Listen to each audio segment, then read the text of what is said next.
Yep, sounds good. Just want to thank all of you guys for showing up today. It's always nice to have people with us in person, even though we're doing it virtually.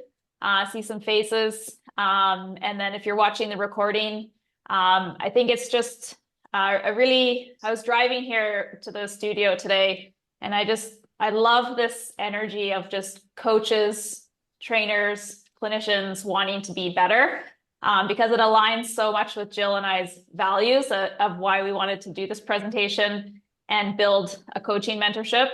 Was just for this reason that, this constant growth is just, yeah, I just think give yourself some credit for being that type of coach, because not everybody is, as we know out there, but we're here to help, like the title says, serve our clients better. So yeah, that's exciting. So I'll start. So welcome all of you guys. My name is Jill Stewart, if you haven't met before. I'm located here in Stavanger, Norway. I have a studio that I'm sitting in now, but I'm actually Canadian. I have my family and I live here. Got married to a Norwegian, so found our way over here, but have a good life here and have a great studio. A little bit about me, just quickly. I started out, always had a love for movement, being an athlete, in university, played soccer, continued that kind of love for training, got into personal training to start after I did my degree. And then kids came along. So I had a few kids, have 3 kids, took a little pause from that. And then I got into Pilates. So I got into Pilates, did my classical Pilates training up to level 3, probably 12 years ago now. So I've had a long kind of stint with Pilates. And while I was doing Pilates, I was building my studio here in Norway, which I think is a big component of my drive for growth, that I have now as a coach, because you have to build from the ground up. You don't know anyone here. You're in the private sector, so you have to really build a reputation. You have to get results with your clients. And what I've found with my journey is that Pilates was often a place where a lot of people came to me, not just to do Pilates, but for a rehab process. So they often had some kind of injury, or they went through something, a setback in their life, and they've been told, like many of us have heard, well, you need to go and do Pilates and strengthen your core and fix your back that way. And, that whole kind of dialogue that we hear often. And so as, you training people doing Pilates, I also found myself doing a lot of private sessions, which I continue to do. And in the private sessions is when I really found myself kind of at a little bit of a, bit confronted by what to do. I didn't feel I fully understood what my clients' needs were. I couldn't see these missing pieces to actually help them. Of course, any movement we do with them is often going to help, but I wanted to know more. I wanted to help my clients more. And so I started going into this kind of deep dive into courses, mentorships, a lot of great coaches I've learned from over the years, continue to learn from. But was always left with a little gap. I kept learning more. I kept, going down into different rabbit holes, but I still was missing a baseline understanding. So when I met Jill and we started working together, we started piecing together movement in a way that was different to what a course taught me. And it was just this deeper understanding of how to see things. So build my coaching eye, how to assess people, how to understand what I'm seeing, and then be able to guide them based on what I see, and guide them in a way that was just a little bit past just doing the Pilates repertoire or strength training exercises. There was a purpose to it. So that's kind of where I'm at now. I now teach a little bit of both. So I teach strength classes and I teach Pilates classes, and I run a studio here. I have an online program where I help a lot of people through rehab who aren't here in person. And I use this method that we're going to talk a bit about today. And I use this method for myself. I tested it out for years because I had my own struggles with pelvic floor. After having my second child, a very severe pelvic floor situation that I resolved based on doing it a method this way. So I know that it works. I know that it's really helpful as a coach. I use it to coach my teachers here.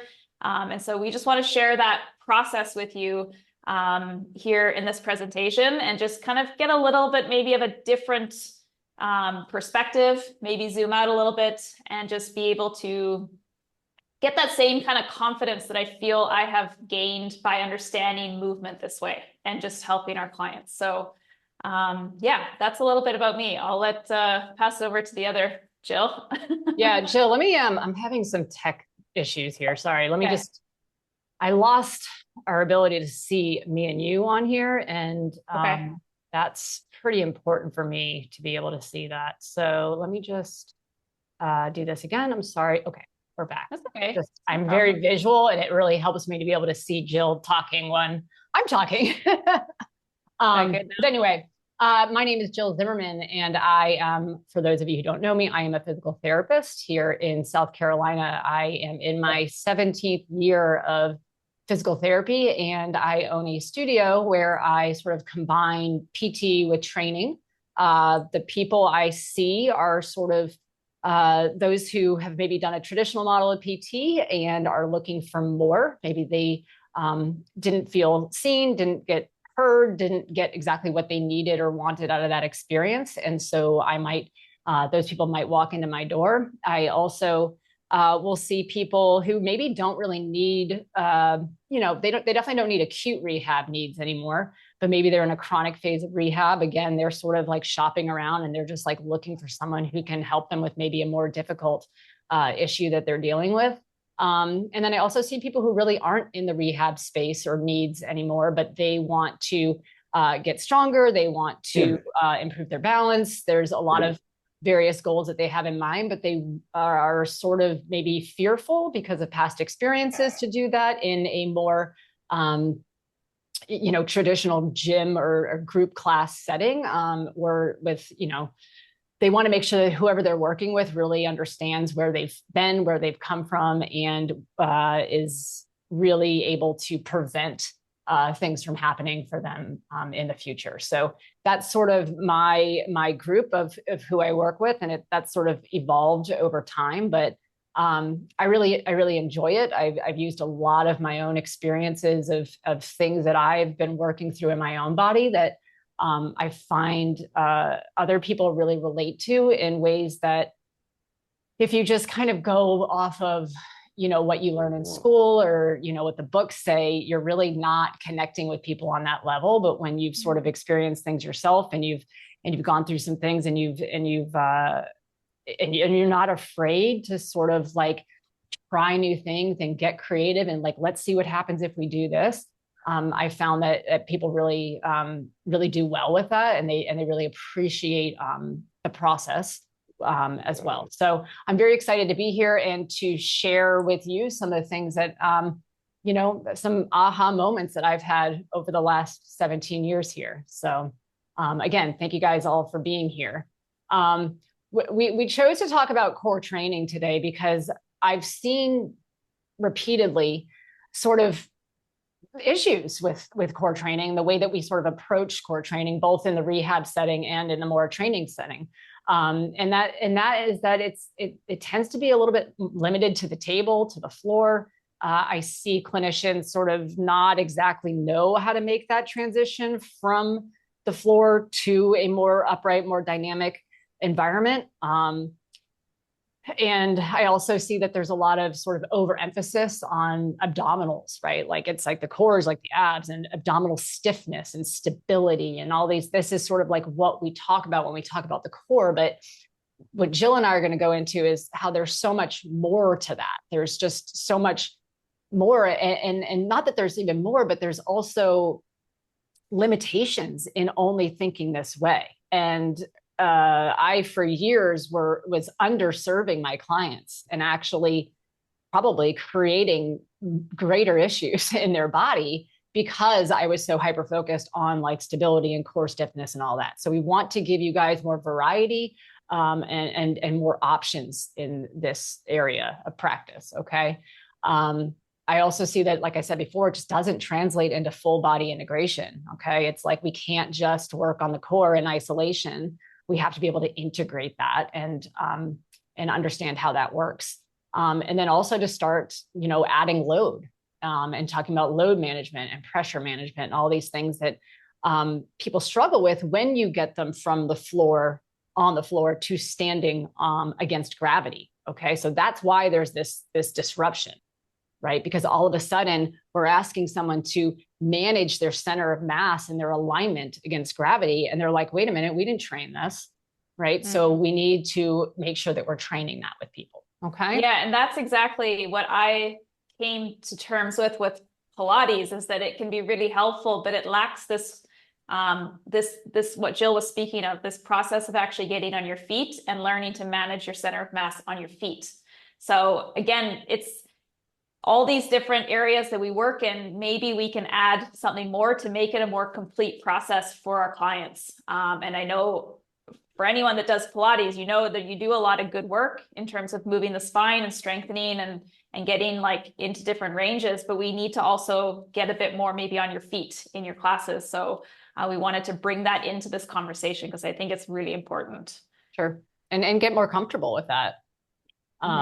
So yeah, when we talk about the core training, we tend to have these biases, right? Like when we think about the word core, we're thinking about like powerhouse and strong and stable and stacked alignment. So this is just more vocabulary that we tend to bring to our practice that isn't necessarily accurate, right? Like this isn't necessarily everything that we need to be thinking about when we're thinking about the core. So although it's helpful, it's also limiting. So what other words can we use? Jill, what we were talking about the other day that we could use?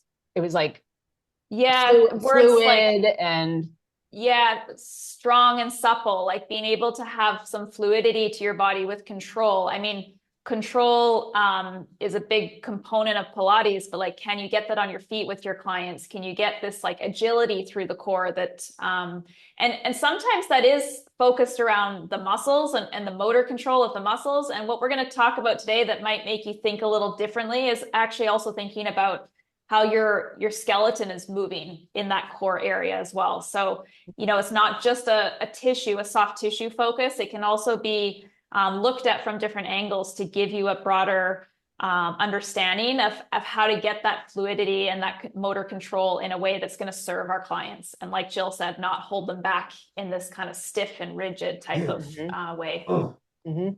Totally. So let's talk a little bit about what the core is meant to do. So the core is meant to facilitate mobility, okay, and the access to movement. Okay, so it's our center, okay, and it's not just a stiff center; it's a center that is oscillating and moving and creating a fluid environment for the extremities to also move off of. Okay, so if we have stiffness in the center, too much stiffness in the center, we're going to have a very rigid and stiff ability to move. But if we can create better access to movement in the core system, then we can, open up options for the rest of the body as well. Okay. It's obviously also has the function of creating stability and protection. Okay. So if you have to pick up an extremely heavy load, lift something heavy, okay, we have that system in place to brace, okay, and create the stiffness necessary to do that. Okay. So there's bracing for like extreme load, and then there's letting go of that bracing and getting a little bit more mobility when we need it for movement, right? It helps with core management. Okay, so we talk about this a lot when we're talking about, especially in the pelvic floor sector. If anybody works with pelvic floor clients, it helps with pelvic floor management. Pressure management. Okay, which obviously has a positive effect on the pelvic floor. And then it's meant to help support a more dynamic, like I said, whole body movement. So the bottom line is like, can you move your spine? Can you load your spine? And can you move all of the parts that are above and below your spine? Can you do them together? Can you coordinate them? Can you separate them and move them independently? All of these things are going to help determine if somebody has a healthy functioning core. Yeah. Really, yeah. So what this next slide is going to talk a little bit about is that the way in which we approach our training of our core, very much like what Jill just talked about, whether we're going to go for the stiffness and stability, or whether we're going to use that for when we need it, but also look into other ways we can train our core, it's going to influence the way we move. Okay. It's going to influence the outcomes that we get for our clients. So what we see often with something like when a client comes in with, say, tightness or a sore back area, is that there is maybe a safety or a sense of security around just telling them to like brace and get strong. But what is that actually giving them? What options is that giving them when you're finished your training and they leave your studio and they're out doing their everyday activities? So we want to talk a bit about that because it's really important to see in a visual. And you can see here in this visual I have here of myself, the video on the left side, so the far left, this is a video of me where I am bracing more. So I'm bracing around my hips and my core, and I'm trying to rotate. Okay, so we need this ability to rotate in order to, when we're doing our gait cycle, just walking, and any movements we're doing, we need rotation to feel this fluidity, this kind of suppleness in our body, efficiency.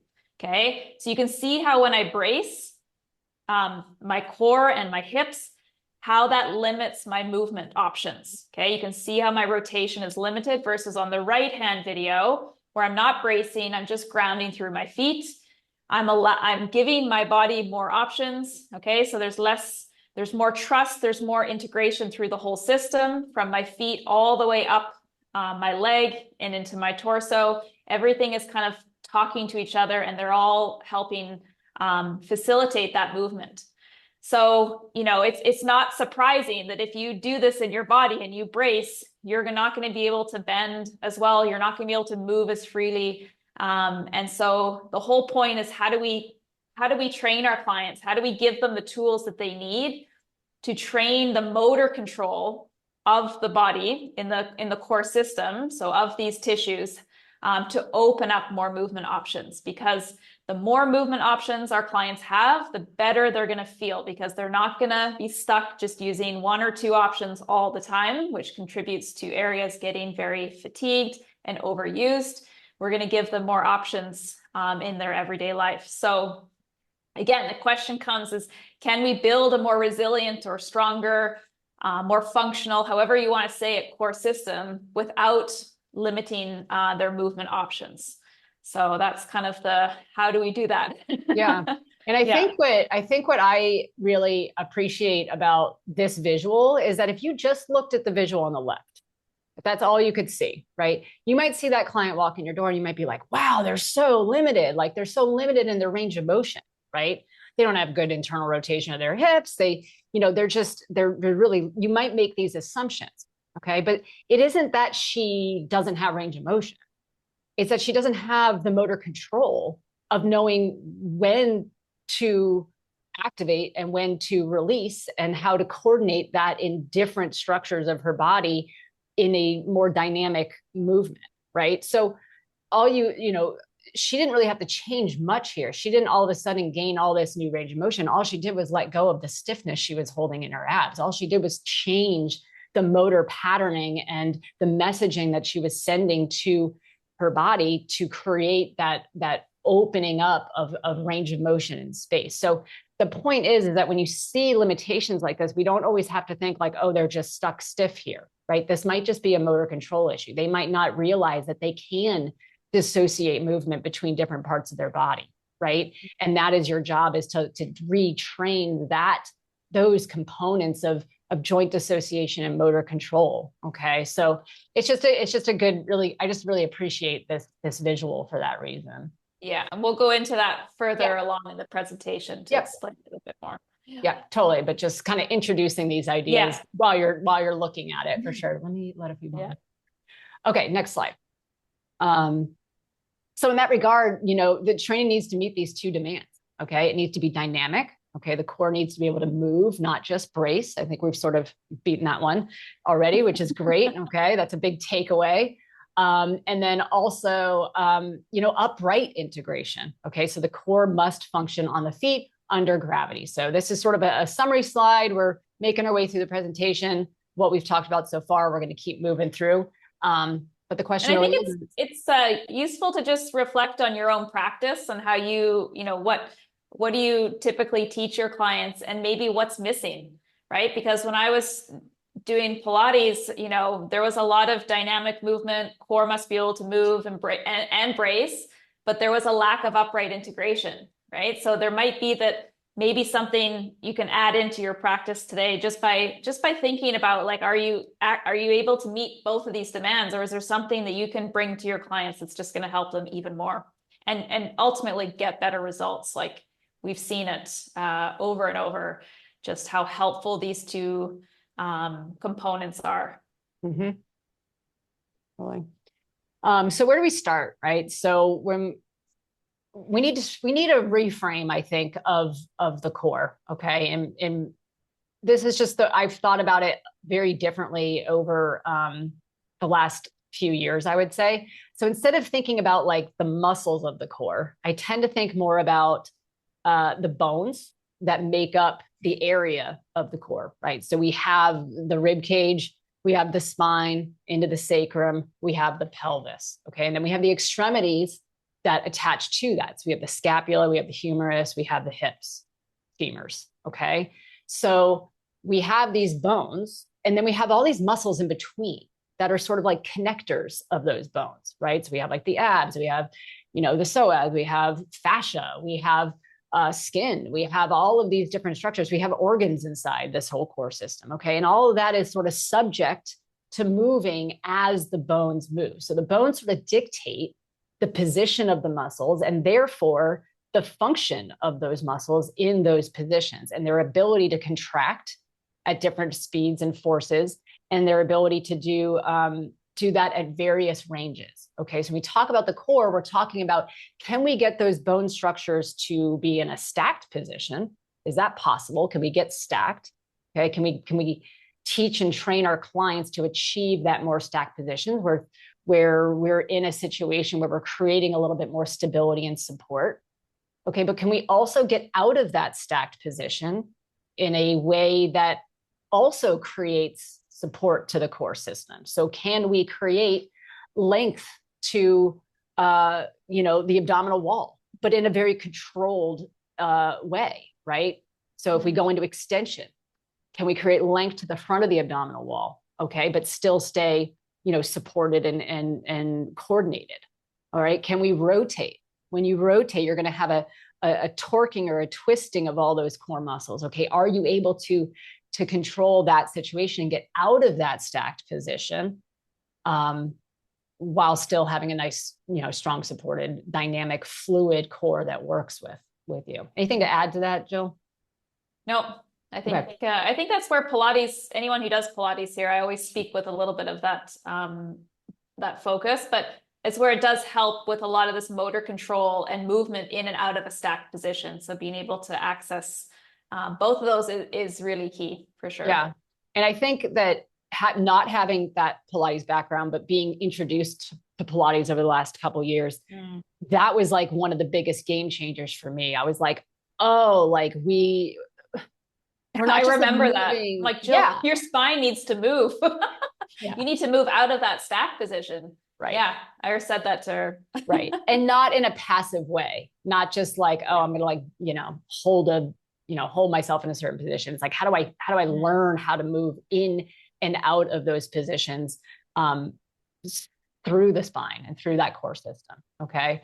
Another thing that we want to think about in terms of the core is hip extension. It's something that people don't think a whole lot about, but we need that hip extension to be in that more upright position. Okay. So if we have any desire whatsoever to have a stacked position standing, we better have hip extension. Okay. If not, we're already setting the entire stacked system up in a position that it really can't achieve a stacked position without some sort of compensation throughout the core system. Okay. So if you're stuck in a little bit more hip flexion, you're going to have to lift your chest. You're going to have to flare your ribs. You're going to have to do some sort of other thing in the core area to create that stacked position. But if we started out with a strong hip extension foundation, you're setting yourself up for better success to find that stacked position in the core without as much effort, without as much like, how do I get there? Okay. So that's the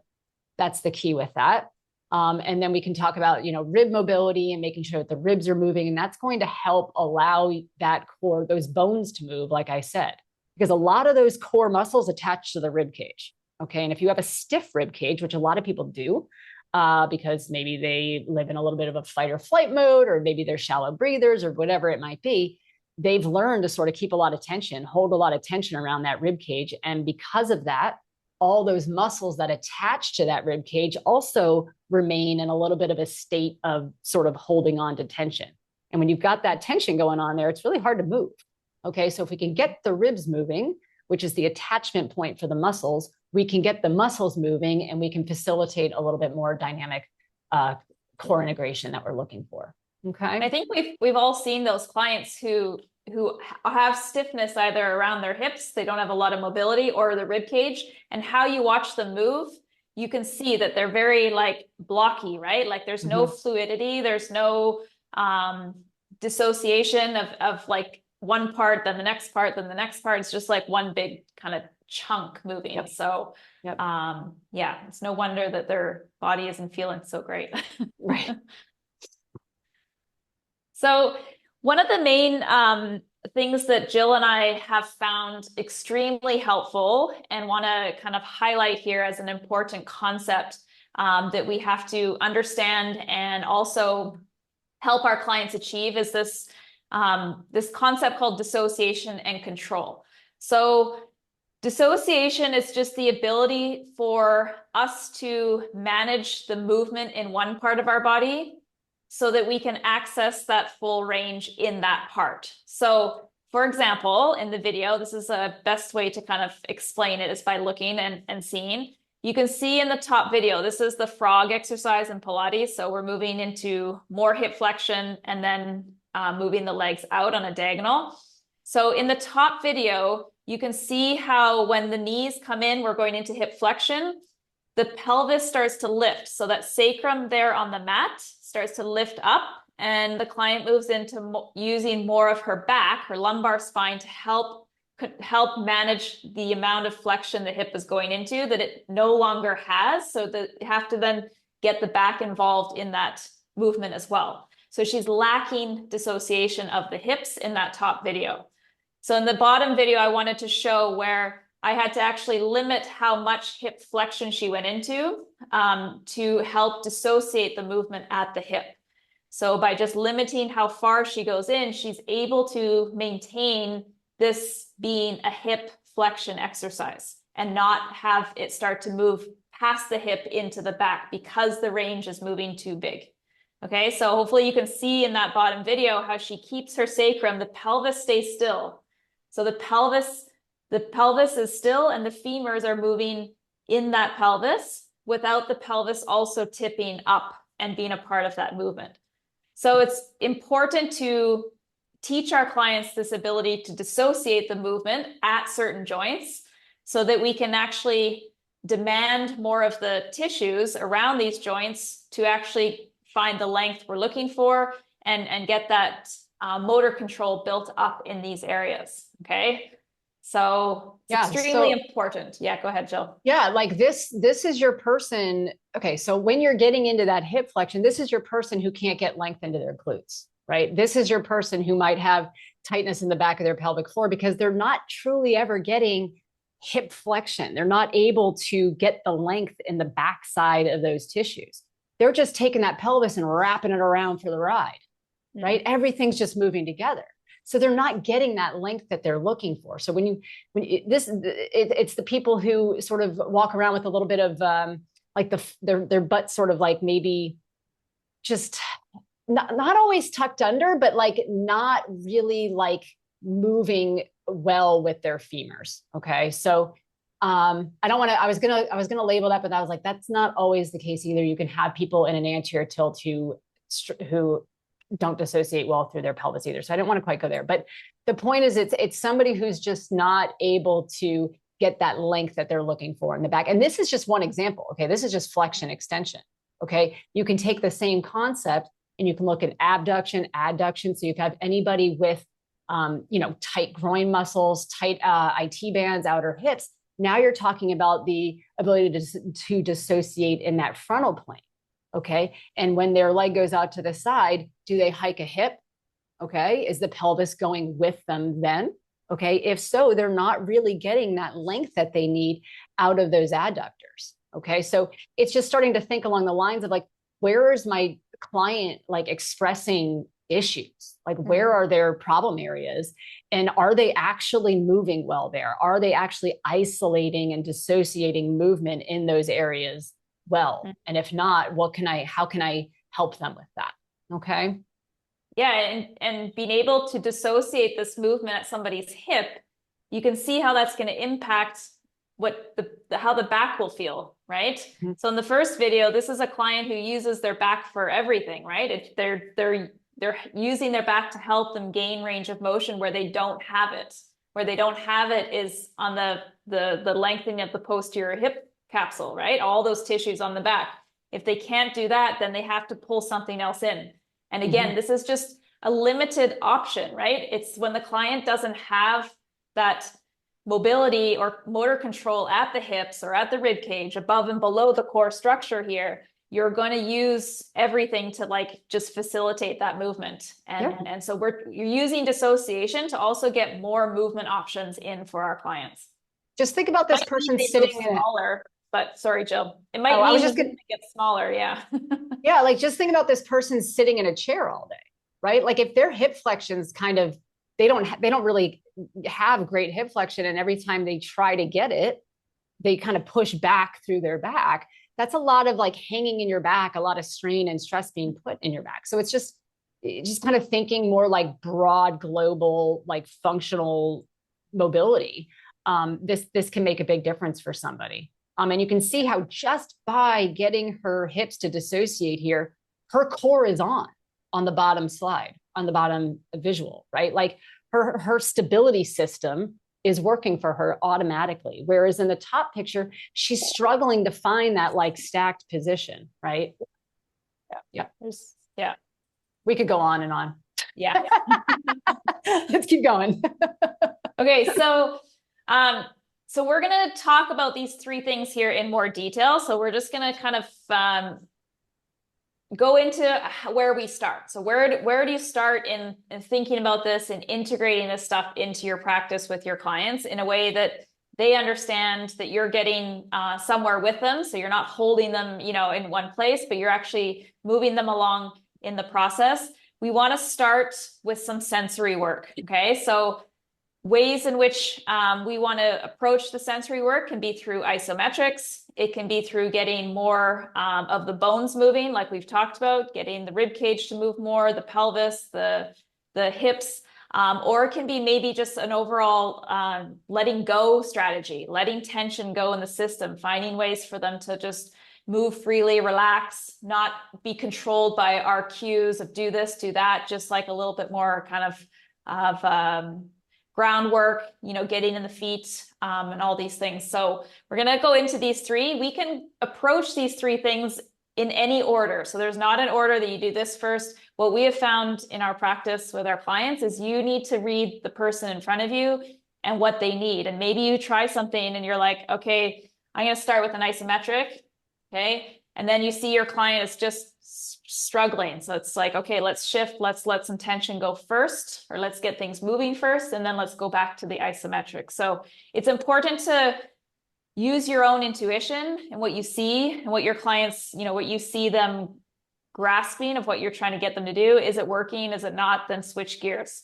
But one of them is isometric. So most of you are probably familiar. And if not, this is a great addition to helping your clients gain some contraction, some awareness, some sensation really in certain muscle groups. So an isometric is essentially muscles contracting without a joint moving. Okay, so you can see I'm moving here on the standing one, but let's look at the plank one, for example, the kneeling plank. So we get into a position. Okay, we're not moving the angle of the hips or the knees or the spine. We just get them in a good position where they're feeling their tissues respond to that hold. Okay, so we can elicit a really good high level kind of contraction while keeping the body safe, so to speak. Okay, so really good for an introductory type of exercise. So yeah, safe way to start building that tension and loading areas and getting your clients just feeling. Like I use these a lot for just getting the clients to have ownership of what they feel and where they feel that, and then use that as like, okay, in a more coordinated or a more complicated movement, more advanced movement, use what you felt in that last isometric and use it here just to get them into the position. So it's a really useful tool just for them finding their body and knowing what that is without you having to kind of, micromanage them all the time, which we don't want to do. And the standing isometric, you can see on the left here, is an example of one where you're getting a co-contraction around the knee and the ankle and the foot. Okay, you can hold this position and just really feel the back of the glutes really lengthening and starting to build tension, build that like eccentric tension that we're looking for. You can start connecting them into their feet in these positions. Again, it's very safe, and it's a really good way to kind of kickstart also a process when you have clients who have been in pain, or maybe they're a little guarded, is to get them feeling like their body is responding and working, and they really feel it. So isometrics are one way to kind of start building that sensory integration back in. Yeah, and I think it's great for exploring different ranges of motion. So I think that a lot of people will struggle in certain ranges. You'll see, especially people with hypermobility, or it's women in general with some of the more like laxity that they experience in their body. They'll sort of fly through movements, right? They're sort of, they don't really own certain components of the range. And so isometrics are a really great way to just own these certain ranges. So if you're struggling at that deep end range of hip flexion, at that hip hinge, that's where you want to hold that isometric. You don't want to just skip over it every time you do a deadlift, right? You want to make sure that you really can get that and own that range. So I think isometrics are really great for that as well. Yeah. All right, next. So yeah, another way to kind of build some sensory inputs to help improve a client's motor control is to actually focus less on the soft tissues and the muscles, and just start getting them to sense where their bones are moving. Okay, so this clip here of these 3 videos is highlighting bones moving well and bones not moving well. Thank you. No more shout outs. Can we mute? Hold on. Kate. I think it's Kate. Kate. Yeah. Thank you. So go ahead, Jill.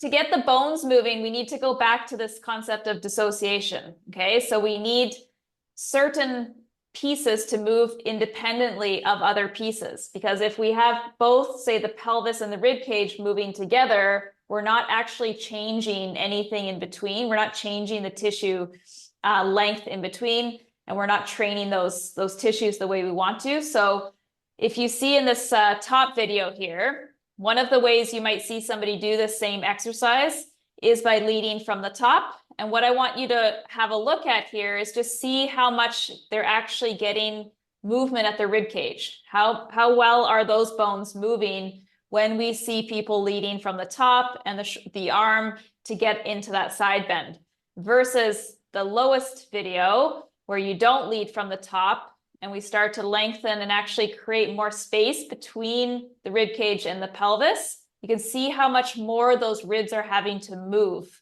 when we can dissociate that movement from the pelvis. So when we can keep the pelvis still and keep the head still and make the area in between have to be the thing moving, the rib cage, okay? So people who have a stiffer rib cage or tissues around the rib cage are more stiff, they're gonna find another way to get into that same position. And so if we can be aware of this and start to recognize this, we can say to them, okay, don't worry about how big you're moving here, but I don't want your head to move away from your arm, and I don't want your pelvis to move, and let's just see what we can get, right? See where we can get to help them.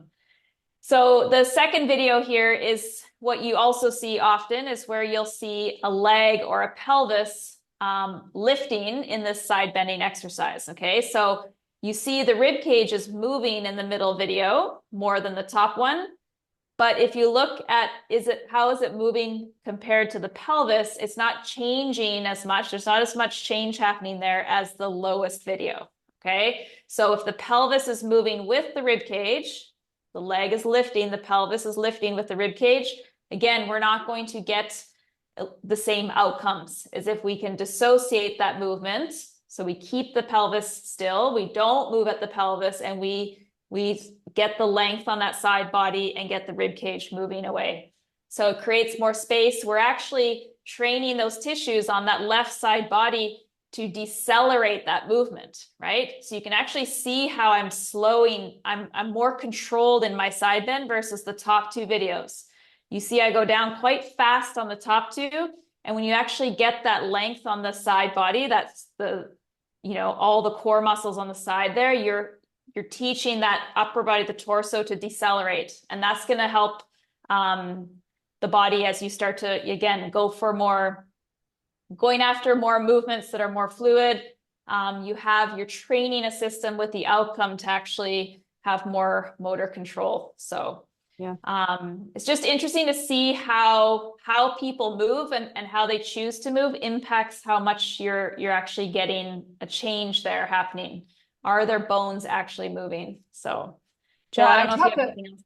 Oh yeah, I talk a lot about this, and I'll reference this like path of least resistance. Your body's just kind of the motor control pattern that you see on that tap video is that person's path of least resistance. When you ask them to side bend, their brain goes, I lead with the head.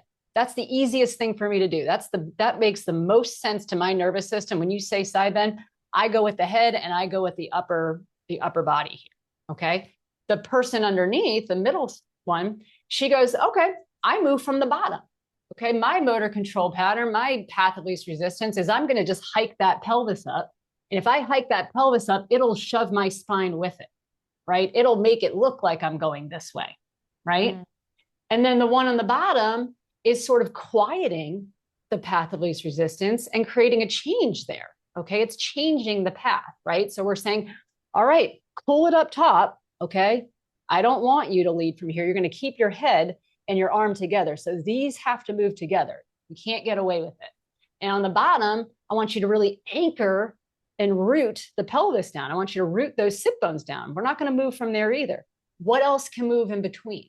Okay, so we're going to pull out the areas that the section that the person is actually struggling to move in, which is why they've created these new patterns to begin with. And we're going to isolate it out. We're going to say, okay, can't move up top, can't move down below. What else you got?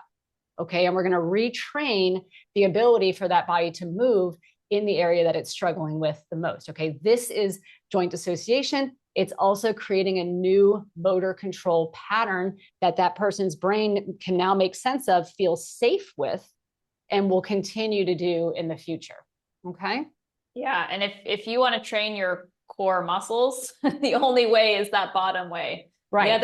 It's the only way you can see how you're using those muscles to control that movement. So it's the other ways are just ways to bypass it. They're just like, I don't know how to control these core muscles. I'm going to do something else instead. Right? Yeah, perfect. All right. Okay, so this is me.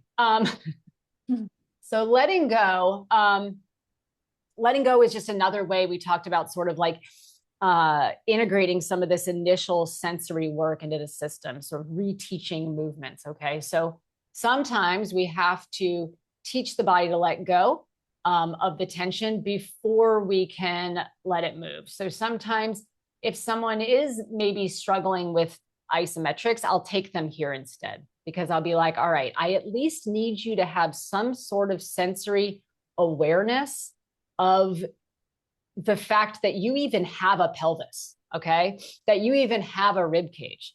So I can't really teach you how to anchor your pelvis. Like in the last video we talked about in the bottom one, how to anchor that pelvis. I can't really even teach you how to do that if you don't even really understand that the pelvis has the capacity to move in these different ranges of motion in the first place, right? How are you going to find neutral if you don't really know where the extremes are? Okay, so a lot of the times in those people, we have to teach them how to let go first, because a lot of the times they're sort of holding on to tension, and that is restricting their ability to move in certain segments of their body. The pelvis is a good example. The rib cage is a good example. The sacral area is a good example. Okay. And all of these, the spine is a good example, especially in people who are experiencing chronic back pain. They hold a lot of tension around those lumbar spine segments. We need to teach them how to let it go. Okay. If not, you're going to continue to add layers of tension onto the tension you already have. Okay. So, and this happened to me. yeah. And this will limit your movement options even more. Okay. So you take somebody who doesn't move well from the pelvis, and then you're like, we're going to do core stabilizing exercises. And you're like, oh, great, more tension. Perfect. Just what I don't need. So we're get people to move. Okay. And we do a lot of sensory exploration here to help people understand and feel in their body that they can move the bones of their body without necessarily adding a lot of tension to the system. So you might take somebody and do a pelvic tilt with them, right? And a lot of people say, Jill? I'm sorry? Sorry, can you just press play while you're talking there so they can see it? Oh, sorry. Thank you. That's okay. Yeah, so you'll take somebody through a pelvic tilt, and a lot of the clients that I'll see, they're like pulling that pelvis around. They're like, I'm going to arch my back, and then I'm going to like, grip my abs to pull it under, and then I'm going to arch my back. And they're in this like crazy tug of war between the front and the back. So we teach them to sort of just like chill out a little bit. Let's just get the bones moving without a whole lot of tension. Okay. And it's incredible what happens to all the muscles around the hips, the adductors, the hip flexors, the psoas. You want to talk about psoas tightness? This is a great way to get rid of it, or to at least minimize it so that movement options become possible. Okay. And we can start to use that psoas in a more functional way instead of like a gripping for dear life kind of way. Okay. Yeah. And I mean, I do these in my classes, group classes, especially in Pilates, because people really have a hard time actually doing this. And I think a big part of it, I work with a lot of women, is actually giving them permission to let go of tension, to let their bodies be loose, let them be floppy, let them be wiggly, let them just be, and really tune into, like Jill was saying, and where my hands are in the video, the bones moving, not you controlling the bones by just pulling tension, pulling that pelvis forwards, pushing it, pulling it in, pushing it away. Because I know for myself, you know, there was a built-in story in my head that was just like, pull in, like, and a lot of the Pilates practice is a lot of this, like, some of the cues people have been taught are to draw in, are to lift, are to just like pull in, and inner thighs pulling in. And we need to be able to go in and out, right? It's like being stuck in one extreme. We need to access both. So there's a purpose for everything, but introducing this to your clients, I mean, I've told all my teachers, this is like step one, every class. We do this all the time, because practicing this can really, really help them in a lot of ways. Yeah. And I like that, what you said about giving permission, because I think that there's a lot of, oh, I thought I was supposed to do it this way. And a lot of like learned behaviors that, and a lot of perfectionism too, that comes into people who have done a lot of movement or have been coached in a lot of different ways, that, they feel that they're supposed to move a certain way. And I think that when we give people permission to sort of throw a lot of that out the door, sometimes it can be met with resistance. They can kind of look at you like, well, if I do that, then what is going to be supporting my back? And that is like the first step, like the first crucial step into like breaking through some of these biases that actually have these people's bodies sort of held in this state of protection all the time, is to say, you can let go of this tension and you're going to be just fine. Right. Yeah. Like, and so it's learning how to speak to people in a way that they start to trust that, because in an environment like on your back like this, in a very safe place, is a great way to start. But yeah, I think you're, like Jill said, you kind of unravel a lot of stories that you had going on and are deeply ingrained. So very, very important step. But all right. The problem is that we tend to stay here too long. All right. We're like, oh, this is cozy. This is nice. We're moving. We're letting go of tension. Like, isn't this lovely? And then as a lot of clinicians are sitting there going, I know I need to bring them to the next step, but I don't quite know how to get them there. I don't quite know where to go next. So let's just stay on the mat a little bit longer, maybe like 3 or 4 more sessions, right? So we want to make sure that like, yeah, you're doing this stuff, but even on day 1, you're getting them up on their feet and you are starting to get them comfortable on their feet. Okay. So we need to start loading. Okay. And we need to be very, very comfortable with this concept. Okay. We need to express the spine in as many directions and positions as possible, both on the floor and in kneeling positions, quadruped positions, split kneeling positions, side lying positions, standing positions. Okay. Everything. And then we need to load it. Okay. Through different ranges. Okay. As appropriate. So Jill, why don't you talk a little bit about how we're going to do that?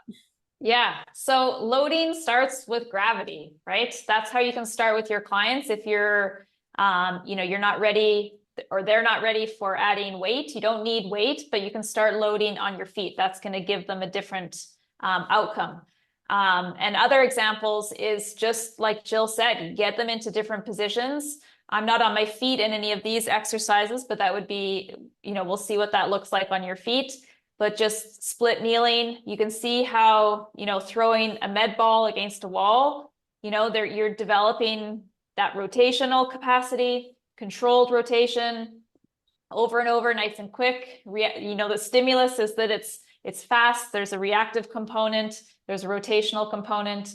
And then, doing various exercises where you're adding in different planes of motion, right? In the side plank with rotation. So you're bringing in all of these concepts into their practice that might not be something that you've been told to do, but you can start pushing outside your box and know that this is going to be really helpful for your clients. So in the video here on the right side is a perfect example of my, Pilates experience mixed with strength training. Like, how do you bring in these loaded components to a strength class in my studio, use the work of Pilates in moving the spine, and then think about, okay, teaching them the dissociation of the pelvis and then adding the load here as we progress.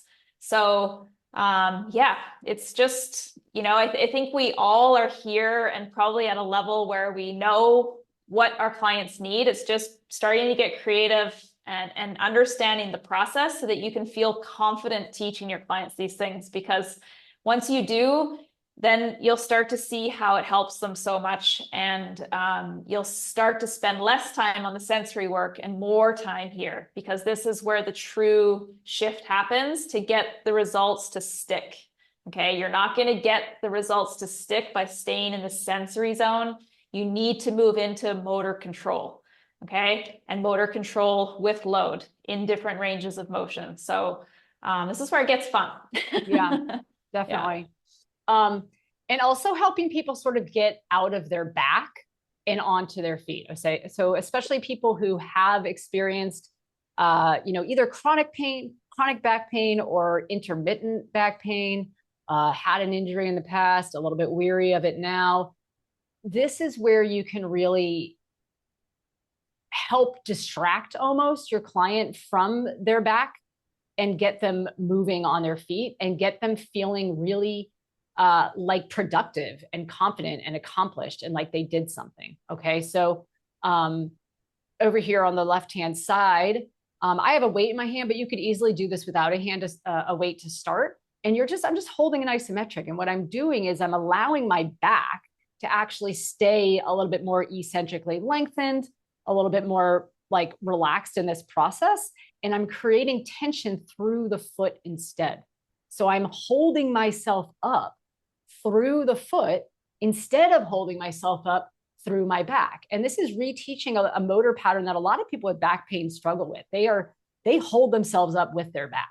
Okay. So if we can teach them how to create the length that they need in their back, relax their back, relax their abs, relax their core a little bit. Okay. And trust their foot to push and hold them, then we are, one, distracting them from their back, two, changing this whole motor patterning, and three, building strength in the legs, which they desperately need to hold themselves up instead of their back. Over here, I'm just making that a little bit more dynamic. So now I'm going to push, and I'm going to use that push through the foot to bring me into a more stacked, extended position. Okay, so I'm teaching the foot contact and the tension through the foot, through the calf, through the hamstring, through the glute to push me into an upright position instead of pulling up with my back, if that makes sense. So it's a push versus like a lift. And I can't tell you how many people do this and they go, wow, I didn't feel that in my back at all. That was awesome. You know, they watch you do it and they're like, I don't know about that. And then they do it and they're like, what a shift. What a shift in how they move. What a shift in how they produce force and tension into the ground. And this is the stepping stone to lifting. A lot of people with back pain are very weary about weights and lifting and loading. And this is where you need to go to get them to that point. They need to learn how to push through the ground before you start to add that load.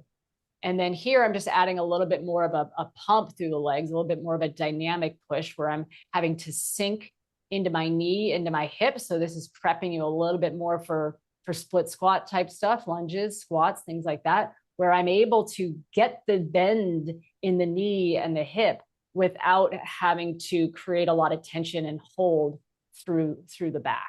Okay, so just a few examples there for you. And then you can also train other patterns that help to create that joint dissociation that we were talking about, but in a more upright position, right? So like airplanes, lunges, things like that, where we're training those patterns that Jill was talking about before with dissociation, but we're doing it on their feet. Okay, and we're connecting the foot with the hip in terms of creating that force and that push that we need. Okay, anything you want to add there, Jill? No, when I watch these videos though, like what I see is just like, if you press play, Jill, it's like a fluidity, right? It's an efficiency of movement. And when we have clients who are in pain, especially back pain, you will see something very different. And you will see this because they have no connection to their feet. They're not moving from the ground up. And we need to teach them this so that they can let go of all that tension around the core and also have the skill set. You're teaching them transferable skills to use in real life. Like that's why we're here, right? That's why we want people to train. It's the main thing is that they can go outside from training, use those skills, still run, still hike, still do all these things, carry their kids, do whatever, and have a better quality of life for a longer period of time. So missing or not completing the process for our clients and getting them here is huge, in my opinion. It's like you're giving, and you can add these things into like any class you do or any session, like we were saying, and you start exposing them to this stimulus, this place to tension from, and it just builds over time in a way that people will just keep coming back because they're like, oh, that felt good. Like there's a connection that's made that you don't even have to say anything. They feel it, and they feel that this is something they haven't ever experienced before. They feel their lower leg really working. They feel their glutes really working. And like Jill said, they don't feel their back. Mm-hmm. And it's like a piece that comes together without you having to explain it. And it's like buy-in. They're like, that's something I haven't had before. I need that. And again, we're giving them another movement option. We're giving their brain another strategy to move. And that kind of completes the process. The way Jill and I see this, it's like you got to speak to the brain, shift the strategy, get them exposed to new kind of strategies and what that feels like. And then they decide for themselves, kind of, they'll start to use that because they've experienced it. So yeah. It's so powerful. They're like, wow, I never feel my glutes. I never feel my legs. And they're just so, like I said, it's buy-in. And literally they'll do like one rep of this. And they're like, that was the hardest thing I've ever done. Yeah. And it's awesome. It's really rewarding. And it's great for them. So as summary here, taking you through the core training journey, at least the way that Jill and I kind of think about it. Step one, awareness and of the structure and movement. Okay. Step two is restoring that dissociation and mobility. Step 3, you're going to add some dynamic demands, gravity, standing, load management. And 4, you're really going to integrate it into the whole body movements, like, eventually into walking, running for some people, jumping, reaching, loading. These are all components that we want to add into a core training journey. Okay. It is not just mat work. All of these things are core. It's very cliche, like every exercise is a core exercise. Yes, we know, but like, are we being really thoughtful about that? Do we really understand what that means and what we're going for there? Okay. And most importantly, how to do that. Right. I think that's, and how to do it effectively, right? How to do it effectively is a big piece.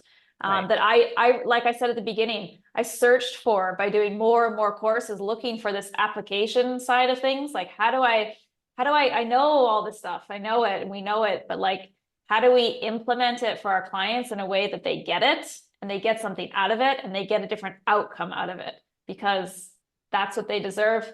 That's what they're coming in for. That makes our experience working with people so much more enjoyable. It's like infectious. You get excited when your client says stuff like that. You're like, yes, yes, yes, we're on to something, and it's exciting. And you're part of this journey for them of hope and like, shifting of a whole mindset. You start to shift their whole life. Like, it sounds cliche, but it's true. We see that over and over. And so we just want to share this process that with you guys. So that will wrap up our presentation, but we can open it up for some discussion, any questions people have. But, I think one of the main reasons Jill and I wanted to come on and be with all you guys is to share this experience, because we see in our industries, we see the gaps that exist for coaches. We're often left on our own, figure it out, investing more money into more courses, looking for answers, maybe looking for community, looking for other coaches to learn from. That's what happened to me with Jill. I connected with her. We started learning from each other. And so it blossomed into this Elevate, our coaching mentorship.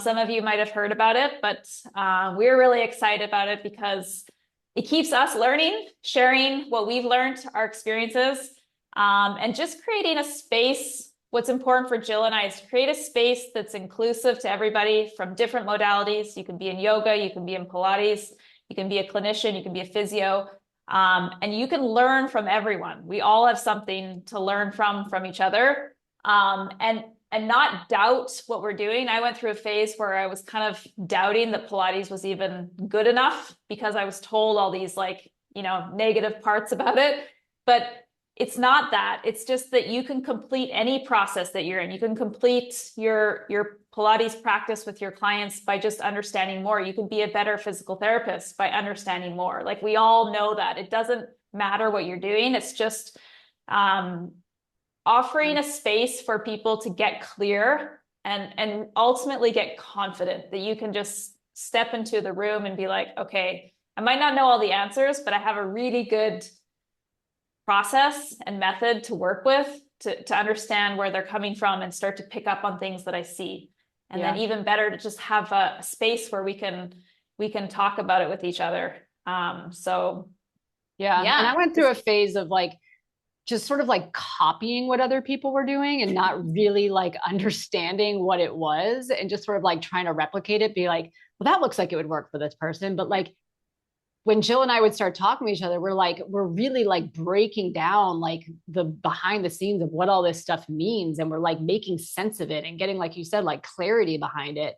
And when you do that, it's you don't even, the ideas just start coming, the creative process. And then you really own your own craft, and you're not just copying or mimicking what somebody else is doing, And so it's really, it's really a great way to grow as a person, really, but also obviously as a business person or somebody who works in a clinic or a gym or a Pilates studio or whatever it might be. So we do have this coaching mentorship. We would love to have all of you join us, but basically we'll give you some more information about it. But it's a great place with that in mind. We want to be that mentorship that we sort of were looking for that we didn't really have. So, and because you're on this webinar, y'all will get 20% off the annual subscription if you do decide to join us, which would we'll send out details about all of that after with the recording. But with the, and with the end of this, do you guys have any questions? If you do, we're happy to stick around for, another 10 or 15 minutes if you guys want us to answer anything. Just unmute yourself. It's probably the easiest. Yeah.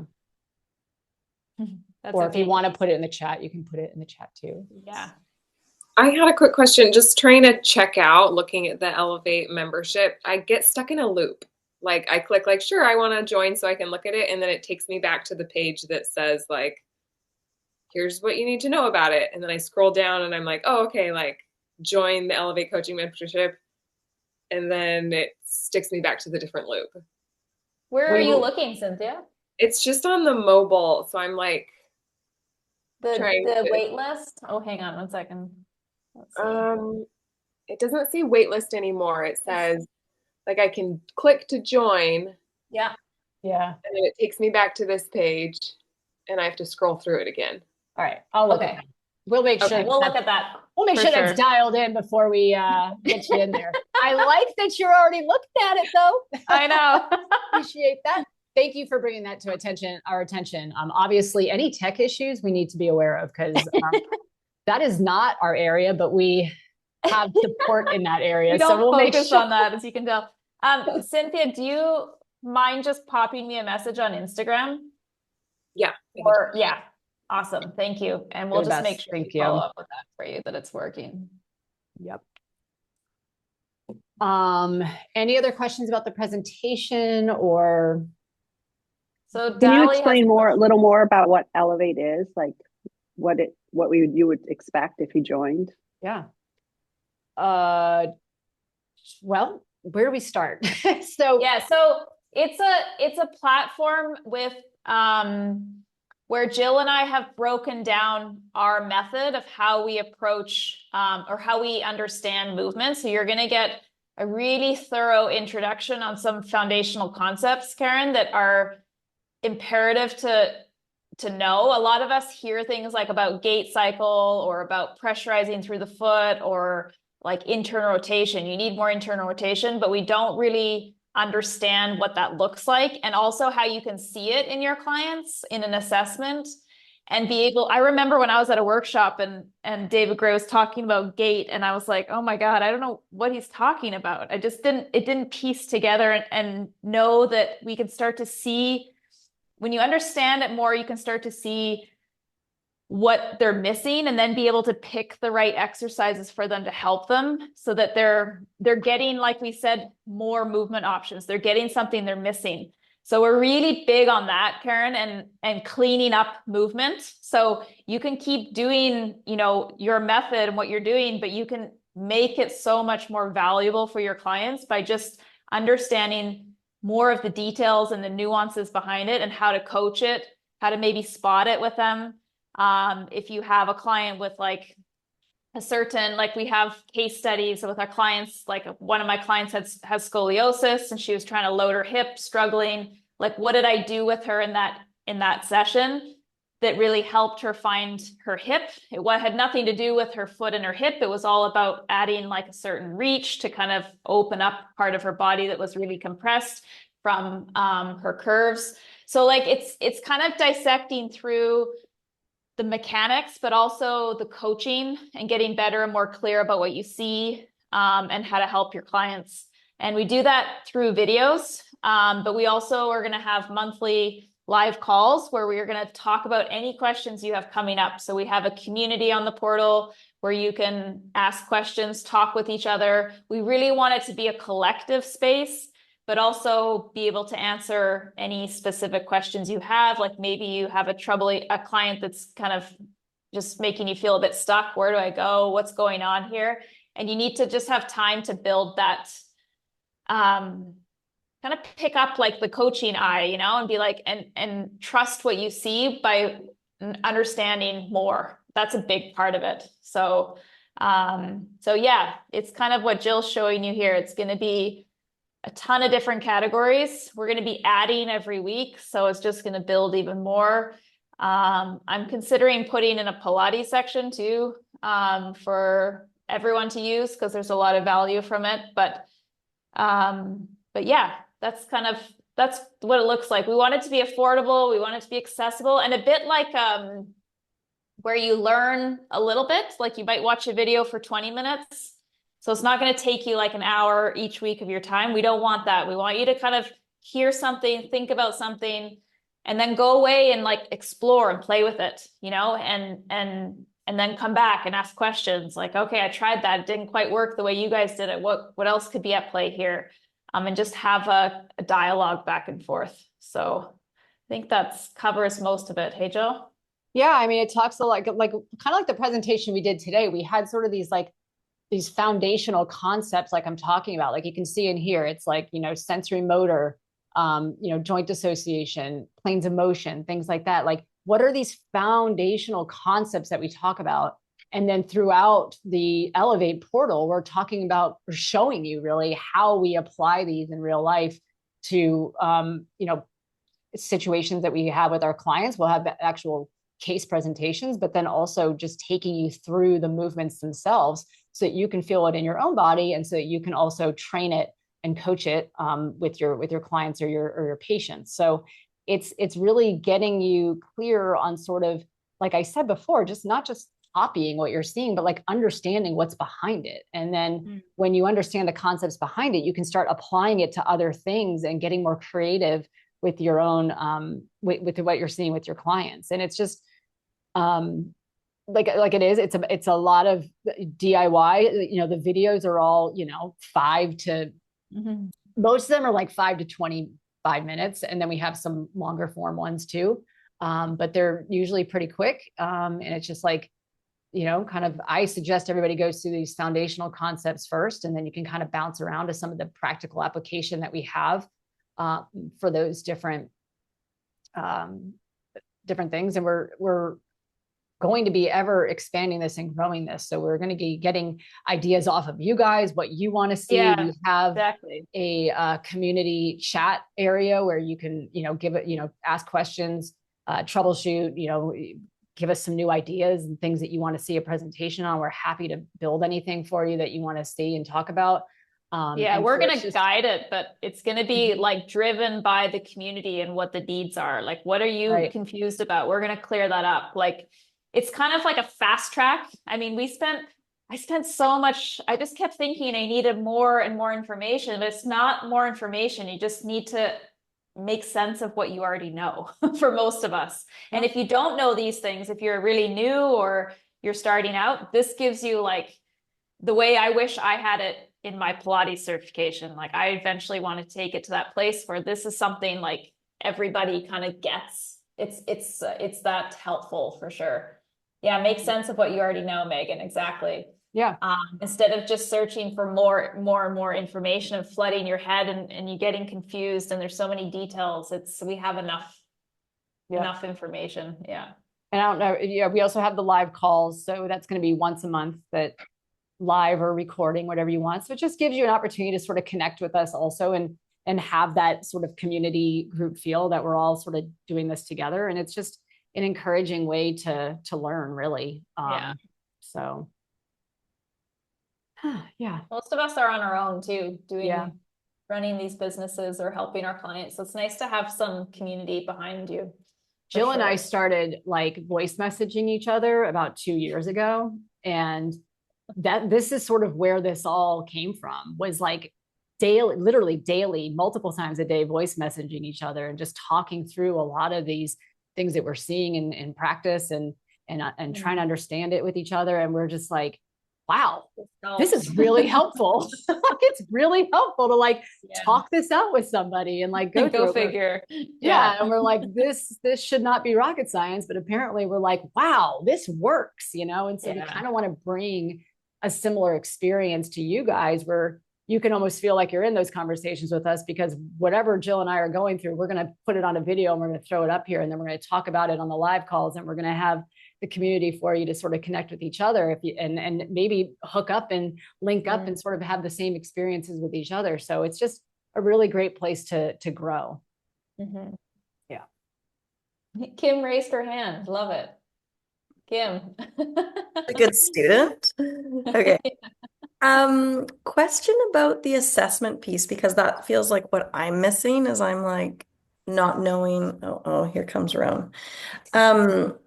Not know, like, is there a big focus on assessments so that we know like where they're at, where to start, and moving forward from there? Does that make sense? Yeah. So right now I have put together like sort of what my assessment process is, and I did a presentation for you.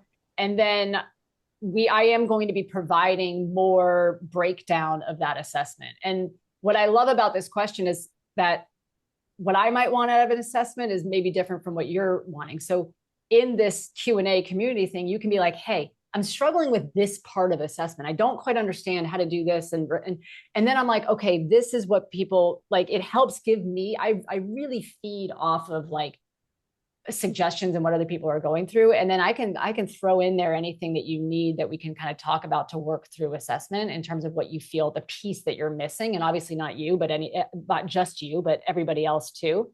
But yeah, there is going to be an assessment section. Like I said, I've got like a really good initial presentation where I go through my process, but I am going to be adding more and more to that in terms of breaking down. Okay, like what are we looking at when we do a toe touch? What are we looking at? Like why are we doing this? What are we looking for? Like where does it direct us to go to for our next steps? And that kind of thing. So I'll be adding more of that in there as well. We have a really good base right now, and we want to get it out for you, and then we'll just be kind of adding more. And you got plenty to get started on. I think, what is there, like 28 hours of material in there right now or something? It's like 28, no, I think it's 30, hours. So there's, like 80 videos or something. It's a very extensive library, and it's just going to keep growing because we get excited. This is where and so you don't get overwhelmed. You can check off like the ones that you've seen and like lesson completed. You can check what you've looked at. You can add this to a favorite so that when you go to your initial dashboard, you've got your favorites up top and you can just keep growing those. And it's sort of like a Netflix carousel where you can kind of go through and find your favorites. And then obviously you have this sidebar here where you can see the categories, but then you can also kind of look for them down here. We have them in a couple different places for you. And then you've got like your carousel of your start here videos just to know basically how to use the platform like I'm telling you right now. But it's pretty organized. Like I said, check off what you've watched, then you kind of know, did I already see that one? I don't remember, or add it to your favorites. If you're like, wow, I saw something in there. Like there was a really good exercise Jill showed me in that one. Like I'm going to save it so I remember to go back there. Yeah, there's lots of practical application. So like, it's nice when you're working with people and you have maybe these moments or these periods where you're like, I don't know what to do with this person. And you just need a resource to go to and be like, okay, she's coming in with hip pain. Like I'm going to clean up. Let's look at all her mobility of her hips in abduction and adduction and hip flexion and extension. Can she do those? Right? And then you have like a resource to just get some inspiration from, some guidance from. It's like a little bit of like it's just like a helpful tool to have, which I personally love this kind of process of learning because you get a little bit and you get enough. It's thorough, but it's like it also gives you freedom to make it your own as well. So I just ask a quick follow-up there with that. Can I ask just a quick follow-up? Oh yeah, go ahead. So with the I can't scroll down on the thing. With the assessment piece, I think my question more is like you talked about this zoomed out lens of like what's important. Like when we're first meeting with somebody, like what do they need to have for optimal movement or whatever? Like, is that part of it? Is that already in there? Does that make sense? I'm new to this whole movement thing, if you can't tell. So I think maybe that might be more found in these foundational concept videos that we have here. So here we talk about, planes of motion. So like closed chain versus open chain. We talk about joint dissociation, like we talked about in the video today. We kind of go more into that. So we go through these like what's relative motion, like what do we think about when we think about tension, how are we thinking about application and integration of these concepts, This is actually a really good video, I think, for what you're looking for in terms of how to apply the foundational concepts when you actually get a client in the door. So I have a video here of a guy walking, and I'm like, okay, so when I watch him walk, these are the things I'm starting to think about, right? This is what this is the information. This is what I'm observing. This is what I'm collecting. This is what I'm making sense of it. This is what it means to me when I see that. And then how do I take that information? And then I say, with that information, what's the first thing I'm going to do? And I kind of walk you through that kind of stuff. So if this is helpful for you, we can certainly make more of these. That's the idea, is like, and I get what you're saying. It's like, okay, I feel like I'm pretty good at looking at people. I can watch people move, but I don't quite know exactly maybe where to start, where to streamline the process on and there's no right answer to this, right? There could be 100 different places that you can start, but what are some options on where you can go and why? So this application integration video, I go through it with a particular client that I saw, and I talk about where I did end up starting with him based on his history and what he came in looking like and stuff like that. Yep. So, if you see a video like this, sorry, Jill. Well, I was going to say, if you see a video like this and you're like, wow, I really liked that. Can we get more of that? Like, tell us. Like, we are so open to these suggestions of building what you really want out of this and what you appreciate most out of it. So that's perfect. Yeah.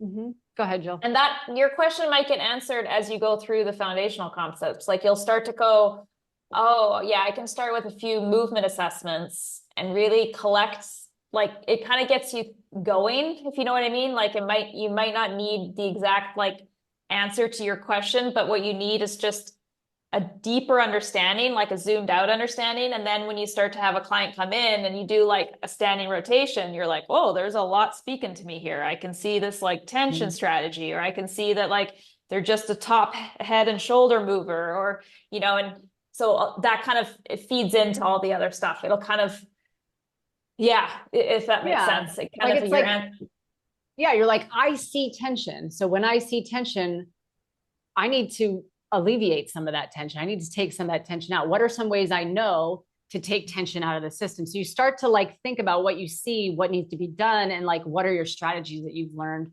through various videos in the program. It's critical thinking, right? It's one of the things that is so missing right now in education and learning, is this critical thinking component. And we're here to, it's a tough thing to teach, right? They're like, you can't teach critical thinking, right? But it's you can facilitate it by this repetition of what we're trying to provide here. Yeah. Okay. Cynthia, did you have a question? Oh, yeah. So Jill, when you had mentioned that a lot of us are kind of doing it on our own, like our businesses, is there any opportunity in here to just chat about that piece of it? Like, hey, I have a question about this part of the business because you're doing it by yourself and there's no one else to ask. Totally. Yes, do. I mean, I help. Yeah, that's exactly what it's about. It's just a connection piece. It's building a community of like-minded professionals who really want more from their practice and their experience and get more for their clients, but also to build a bigger community where when we do that, we build that part of our business even more. That's what happened to me. The more I was around people, good people, like Jill's one of them, and you find the right people who really help facilitate that, everything just kind of feeds off of that, right? So it's definitely can be a piece where we discuss, and we'll be some of these live calls in the month, we can have a share your question and answer about business practice, social media use. We can just share our experiences with you guys for sure. Yeah. So I was going to show you, this is the community page that you click on from the main page. We're calling it the Coach's Corner, and there's different threads here that we're going to have for you. We only have 2 right now because we were looking for suggestions like what Cynthia just said. So right now we have an introduce yourself section. This is kind of where you can throw who you are, what you do, why you're here kind of thing. And then we have the Q&A peer support where you can ask a question, we can answer, you can answer each other, talk to each other about, things you're experiencing. But we could also add another one that's business questions or business assistance or whatever it might be, right? So then you can go to that one. And that way we're sort of filtering them out into categories so that it's not so overwhelming. And if so, if I got something I want to ask somebody about business, I'm going to go to that business chat room area. Chat room. I'm dating myself. Back to the 90s. Yeah. So this is what this looks like, which I think is a great space for exactly what you're talking about, right? Yeah. Feeling and experiencing that support, even if you don't have it in your immediate local area. Jill lives in Norway. I live in South Carolina. Like the things that we've been able to help each other with and get out of our relationship with each other is great. And you can get the same thing through this experience as well. So yeah, it's like it can be just like not a fast track, but like just get around the right people with the right mindset. It's amazing what happens when you do that with your own learning professionally and with your own like business entrepreneurial journey. It's crazy. So I think that's a big piece that we're looking forward to that in Elevate for sure. Dolly, did you have a question? Yes. Can you hear me? Yeah. Yes. Hi. So super cool that you're creating this. I think it's really needed in the industry, especially freelancers working on their own and having clients. Sometimes like there's a lot of things like piecing things together you've learned, and every person is different, and it's so it's cool. And I had a question regarding what you shared before with the two videos side to side of you, Jill Stewart, of the rotation, right? And saying like we gotta learn to see like where there's unnecessary tension being held, and can we let go of that tension? And it kind of made me think like interesting how I'm doing this especially when I do an assessment. The first question that came up to me was like, well, it really depends. Like, what are we looking for, right? Why am I actually deciding to only do this or to allow for the hips to come? And in my practice, it's like, well, I'm going to ask my client to actually keep the hips from moving because I want to actually see how much thoracic rotation they have available before I see what the hips are doing. And I was just curious to see how you see it when it comes to assessing if it's really primarily about seeing the thoracic rotation they have available, or if it's about seeing if they're holding tension out of habit because they're feeling unsafe. Yeah, it's a good question. Yeah, it's an awesome question. Yeah. I love this question because it really feeds into some of the insecurities sometimes that people feel with their assessment, where they're like, am I doing this wrong? Am I thinking about this wrong? Like, why am I having them do that when I should be having them do that? There isn't a coulda, shoulda, woulda. It's what is your intention with the movement that you're asking them to do? And you're on the right track, Dolly. It's like, well, if I want to look at thoracic rotation, then I want to tell them not to move at their hips and their pelvis. That's perfect. If I want to look at pelvic and hip mobility, maybe I'll have them quiet down their rib cage and just see what that pelvis can do. If I want to look at full rotational capacity, I'm just going to tell them, go for it. Just plant your feet and turn, right? So there's no right or wrong. It's what are you trying to learn from the movement? What are you trying to gather? What information are you trying to dissect out of that person's movement? It can be all three of those things if you want to, right? Yeah. But it's also how they're doing it. Also, you're looking at the how and the what at the same time. Right.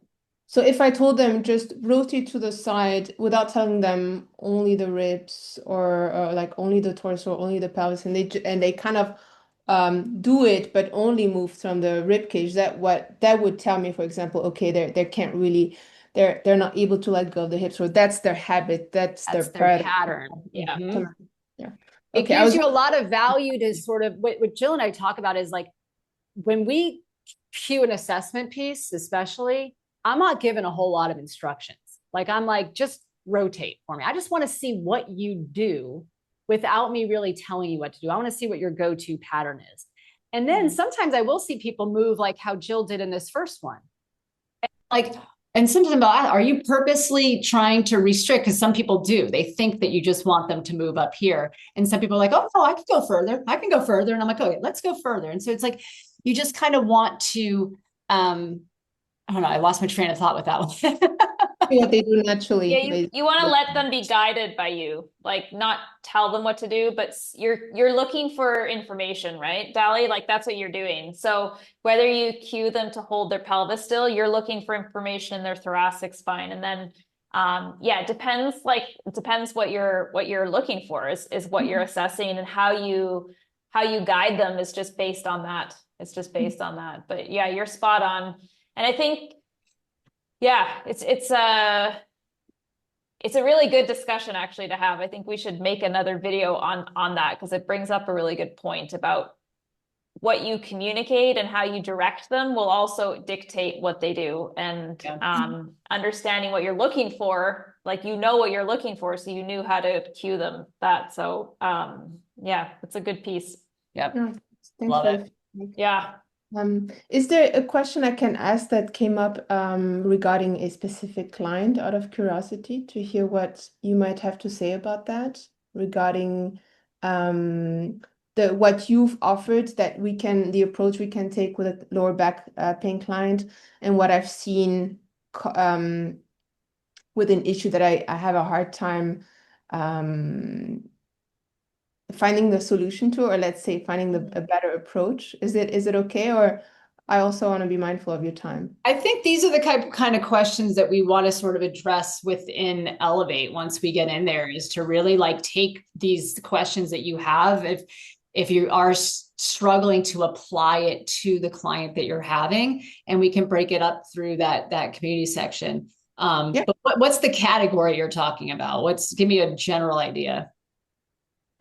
Basically, to like long story short, I've been working with a client who's going back to running, and he has very limited movement in the hips, and he also has a lack of pronation. It's something we've been addressing, but his lower back cramps up extremely easily, even when we're doing things on the floor, shifting the hips and doing some very gentle hip shifting. And it just reacts extremely sensitively. So it feels like all the things that you've shown here, sensory work, going from the ground up to standing, it's still a probably very ingrained pattern that just responds so easily. And I'm trying to break that pattern. It just feels like, I seem to be doing those things, right? Yeah. Jill went to the slide where my mind went too. I saw you laugh when I pulled it up. You were like, mm-hmm. But it's been like tilting and dissociating has been a big part of our work. So that's why, yeah.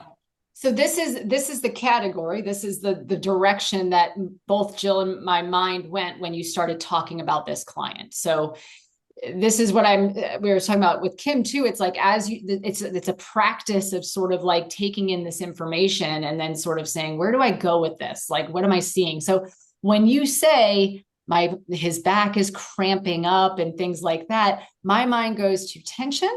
And then my mind goes to letting go. Okay. So this thought process of, okay, this person needs to learn how to let go, get those bones moving without as much push pull through the muscles, and just get a lot more comfortable with finding movement there. This is where I would go with that client. Okay. So he might just need more time doing that, or more frequency too. Like if he's working with you once a week, is he doing that outside of your practice on his own? That's something, the hard part. That probably the harder part here, but yeah. I think it's once you know where you need to go with this, it's the confidence of being like, I know this is what you need, and it's like, it's really portraying that to the client that, like, if we want to overcome this issue that we're having, we need to put more effort and time and frequency, like Jill said, into these types of movements, right? And it's reprioritizing, and it's just changing the structure of what you're doing a little bit, and say, this isn't forever, but it is right now. Like, this is what we need to do. And then we're going to, and it's just like, it's the confidence to say, like, this is what needs to be done, and we're going to go for it.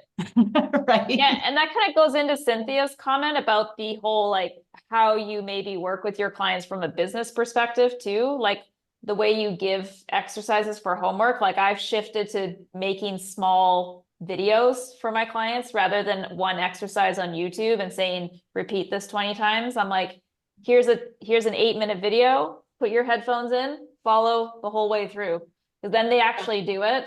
So like things like those questions would be great to have in the community chat where like we can all share our ideas of how you actually get your clients to do the homework in a way that's easy, quick. All they have to do is press play kind of thing.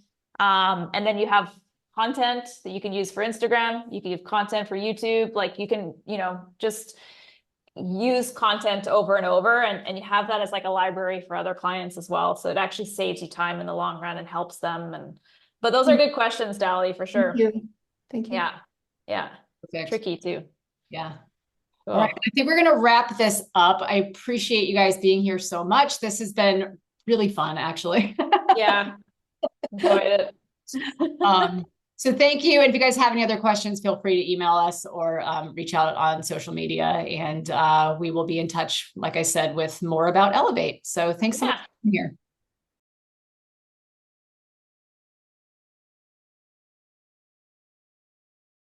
Thanks, guys.